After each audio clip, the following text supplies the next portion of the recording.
All right, now, for this next part, we are going to start looking at your resource page. So take a second, read through this problem first. And we are going to be using this nutritional fact box up at the top right-hand corner. So we're talking about a serving of cheesy macaroni and cheese. One serving contains 15% of the recommended daily value amount of saturated fat that a person should eat. So if I look up here in the top right-hand corner, okay, I see my saturated fat, 15% is going to be 3 grams. What I want you to do is circle that section on your paper. So 3 grams is 15%. Okay. I want to know how many grams of saturated fat should a person eat in one day. All right. Well, first off, let's write out the information we do know as a fraction.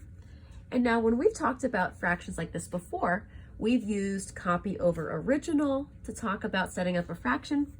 In this case here, we're going to be talking about grams over percent. So 3 grams of saturated fat is 15% of my daily intake that I want. Now, what I want to know is how many grams of saturated fat should a person eat in one day? All right, so if you have one full day, what percent would that become? So one full amount of anything would be 100%. Now notice how my percents are lining up in the bottom, and I want to know how many grams total should I have in one day. So that's the information that we're looking for. So I'm going to use that as my X. Okay. Can I take 15 and multiply it by a whole number to get to 100? I'm not seeing a whole number here. So instead, what we should do is take your calculator and take 100 and divide it by 15. What do you get?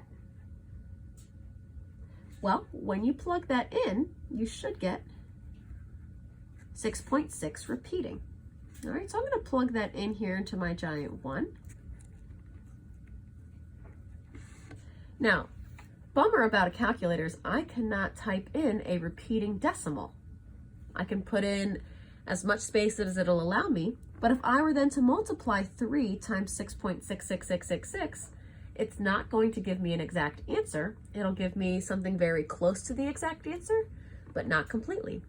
So because you took that 100 divided by 15 and that answer is now in your calculator, all we have to do is take that result that we got and do times 3.